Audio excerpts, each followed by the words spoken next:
Ladies and gentlemen, I spent years avoiding mirrors, not the physical kind, the kind that show you your soul. The kind that ask, who are you really? What do you want? And why are you hiding it?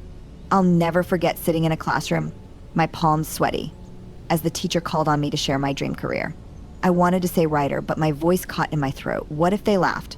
What if they said it was impossible? I stayed silent.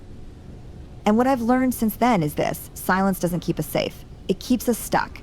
It's easy to believe that by staying quiet, we're protecting ourselves from criticism, from judgment, from failure.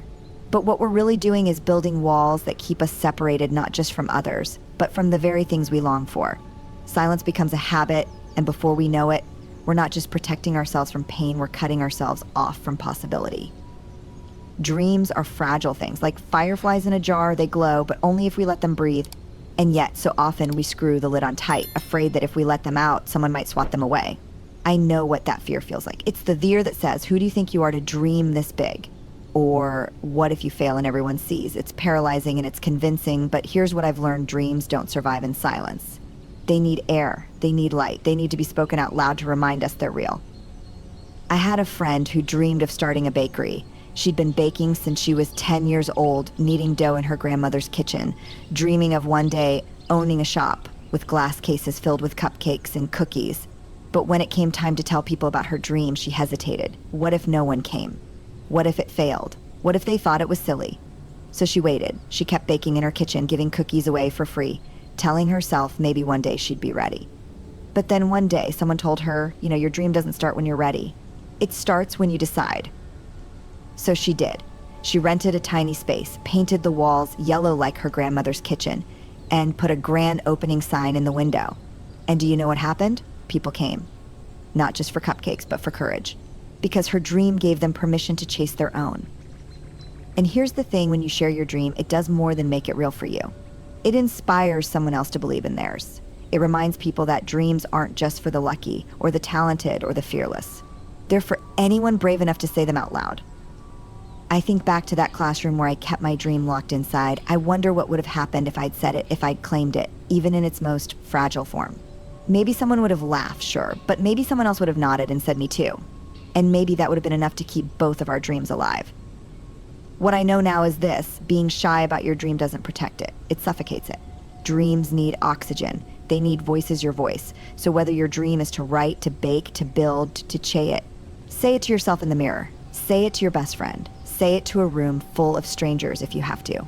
But say it. Because when you do, something shifts. The dream stops being just an idea in your head and starts becoming a possibility in the world. And yes, it's scary.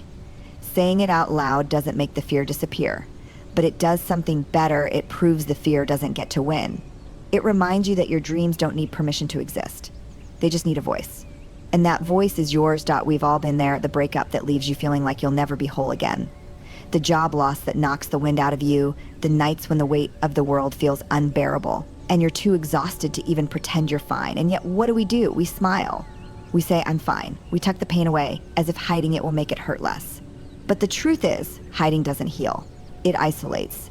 It reinforces the lie that we're the only ones struggling, that everyone else has it figured out while we're falling apart. I used to think admitting my struggles would make me look weak. I thought if I shared what I was going through, if I said, I'm scared, or I don't know what I'm doing, or I feel like I'm failing, that people would see me differently. They'd judge me, maybe even pity me. But what I've learned is this: the opposite is true. When we let people see the cracks in our armor, something unexpected happens. They don't run away. They lean in. I'll never forget the day I sat across from a woman at a coffee shop and watched her fall apart in front of me. She had just lost her husband, and she wasn't trying to hide it. She didn't apologize for the tears that wouldn't stop, and she didn't sugarcoat the pain. She just let it be raw and real. And as she talked, I felt this overwhelming urge to hold her hand, not because I felt sorry for her, but because I saw myself in her. Her grief, her honesty, it made me feel less alone. That's the thing about struggles. They're not meant to be carried alone. They're meant to be shared, to be spoken, to be witnessed. When we bring them out into the light, they lose their power to isolate us. They remind us that pain isn't a sign that we're broken. It's a sign that we're alive. And being alive means we're still in it.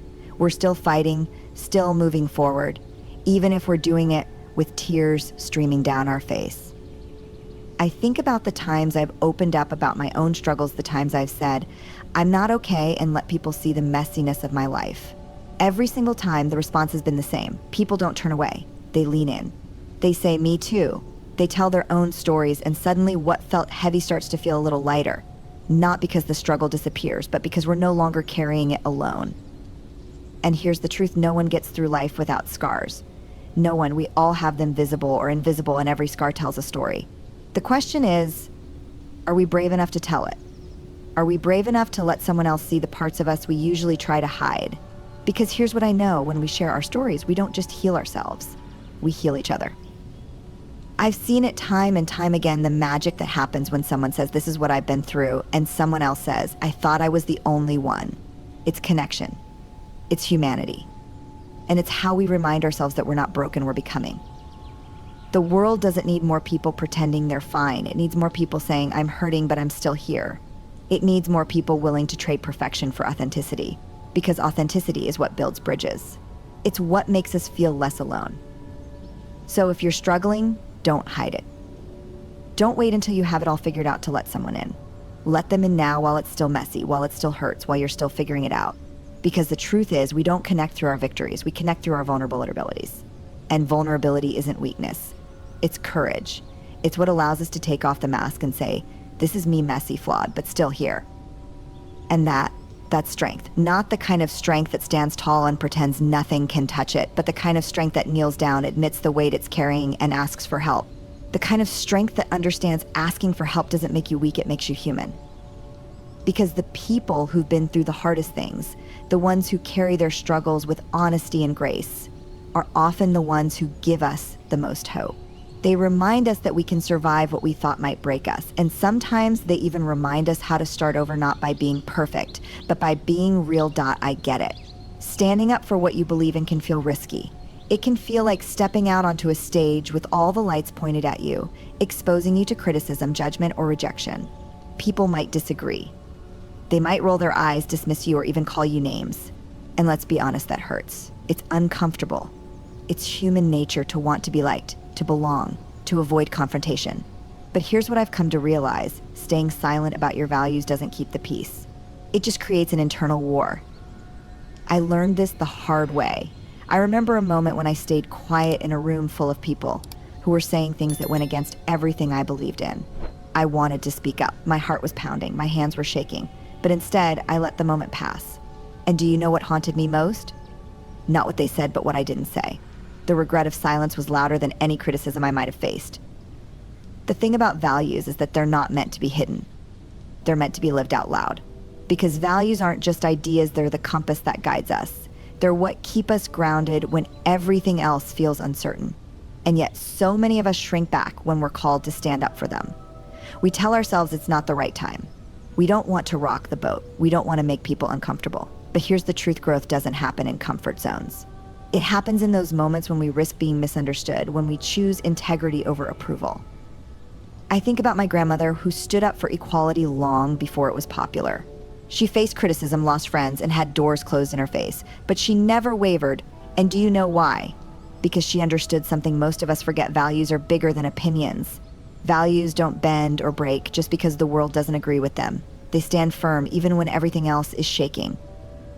And let me tell you something else, people might not always agree with you, but they will respect your courage. They might push back at first, but deep down, they'll remember that you stood for something when it would have been easier to sit down. They'll remember your voice when everyone else stayed quiet. And sometimes they'll even be inspired to find their own. I've seen it happen. I've watched people find their voice because someone else dared to use theirs first.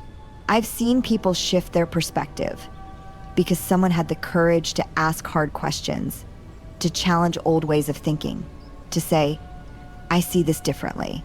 It's not always easy. It's not always pretty, but it matters. And here's the thing, values aren't just about big moments or public debates. They're about the small, everyday choices we make when no one's watching. They're about telling the truth even when a lie would be easier.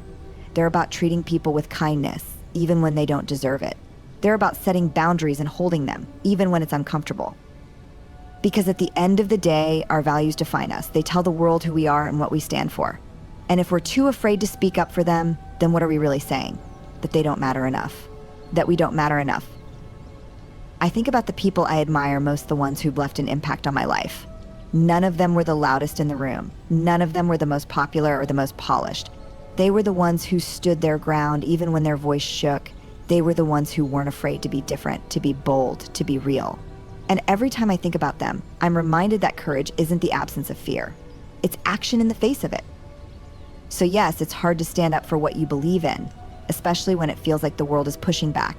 But it's harder to live with the regret of not standing at all. It's harder to look in the mirror and see someone who stayed silent when they should have spoken. Because when we stay quiet about our values, we give up more than our voice. We give up the chance to make a difference, to change minds, to open hearts. And isn't that what we're here for? To leave the world a little better than we found it.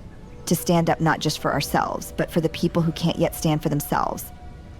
So if you're scared, that's okay. If your voice shakes, let it. If you lose a few people along the way, trust that the right ones will stay. Because living your values doesn't mean pleasing everyone. It means being able to look yourself in the eye and say, I showed up. I stood tall. I didn't back down. And that's the kind of strength that changes the world. I don't know who needs to hear this, but listen closely. You are enough. Right now, as you are. Not when you lose 10 pounds. Not when you get that promotion. Not when you check off everything on your to-do list. Not when you're finally debt-free or in a relationship or living in your dream house. Now, in this moment. Even with the doubts swirling in your head, even with the insecurities you think no one else can see, even with the parts of yourself you've labeled as not good enough, you are worthy, full stop. But I know how hard it is to believe that, especially in a world that's constantly telling us we need to be more successful, more attractive, more productive, more everything. It's like we're all carrying around these invisible scorecards, measuring ourselves against impossible standards, and no matter how much we achieve, it never feels like enough. We keep moving the finish line. We tell ourselves, I'll feel worthy when I get the raise, when I'm in a relationship, when I finally get my act together. And then we get there. And guess what? The feeling doesn't come. So we set another goal, thinking maybe this will be the thing that makes us feel like we deserve to take up space. But it's not, because worthiness isn't something you earn. It's something you own. It's not tied to your achievements, your appearance, or your productivity. It's tied to the simple fact that you exist, you breathe, you're here, and that alone makes you enough. But we forget that. We hand over our worth like it's a trophy that other people get to hand out based on whether we've impressed them enough. We let opinions, likes, comments, and comparisons dictate how we feel about ourselves. And before we know it, we're stuck in this endless loop of trying to prove we're good enough instead of just knowing we are. I used to live in that loop. I spent so much time worrying about whether I measured up, whether people liked me, whether I was doing enough. And let me tell you, it's exhausting. It's like trying to fill a bucket that has a hole in the bottom. No matter how much you pour in, it's never full. And one day I just stopped. I put down the bucket. I decided to really believe that my worth wasn't something I had to hustle for. It wasn't something I had to convince anyone else of. It was already mine.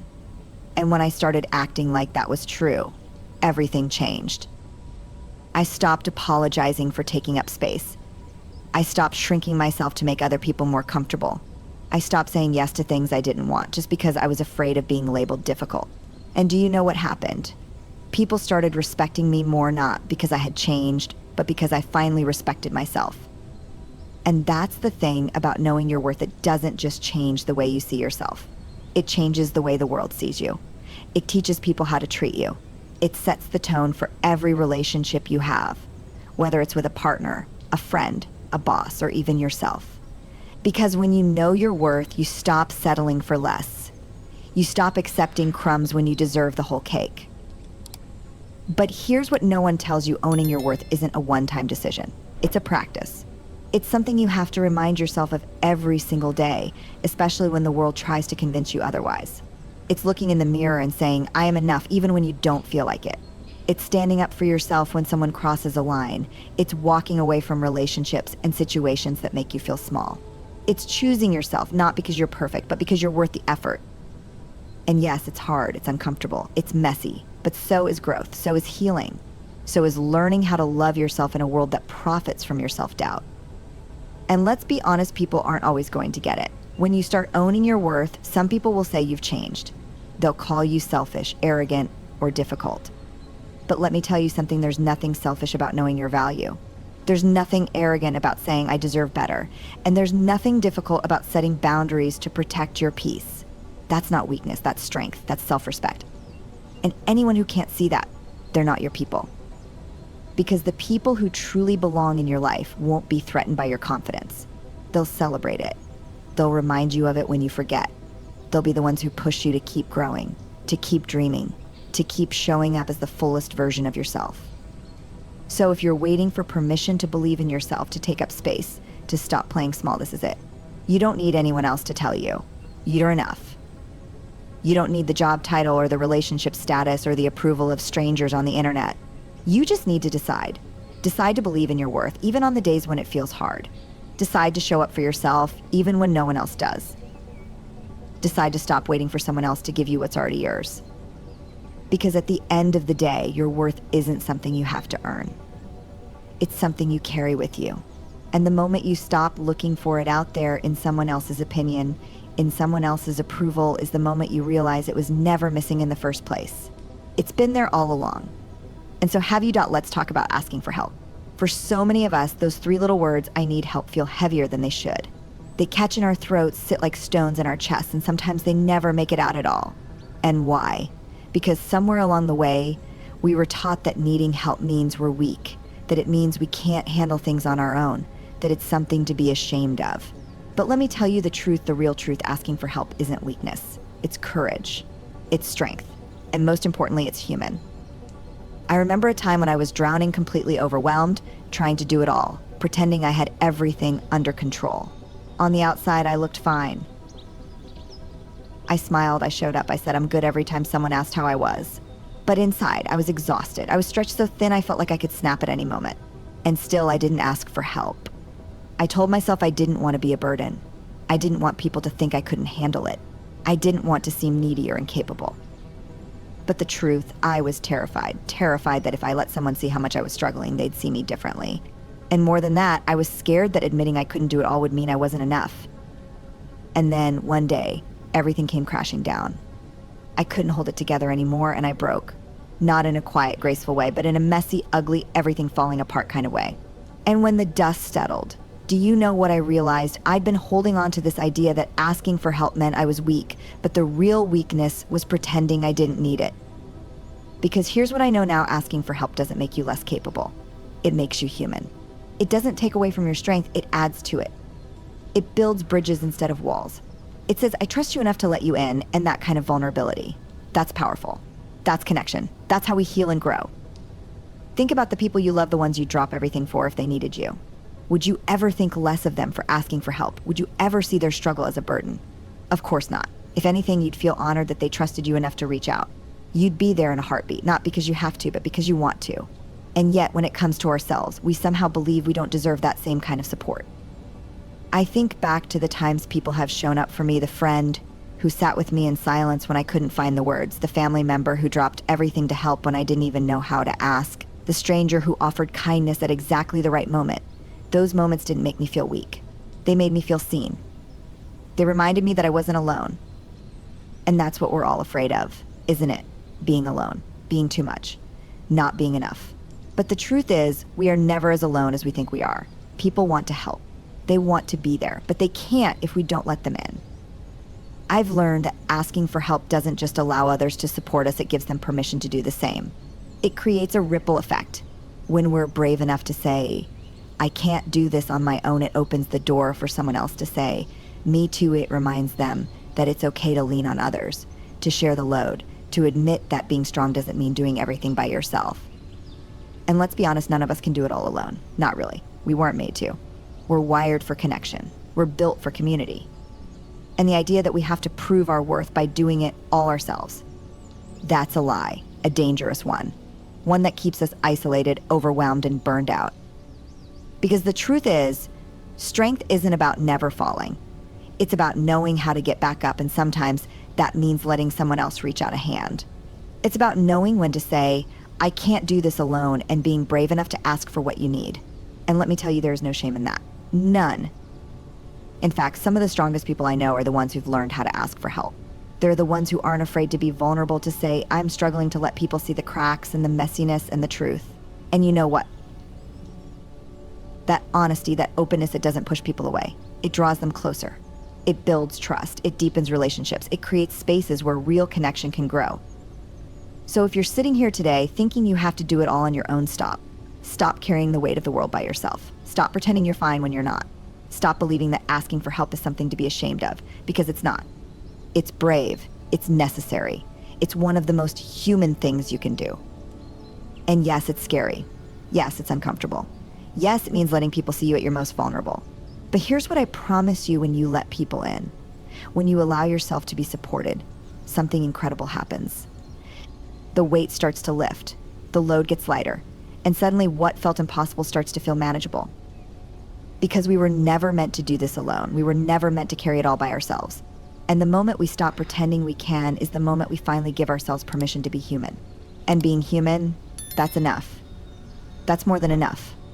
That's everything.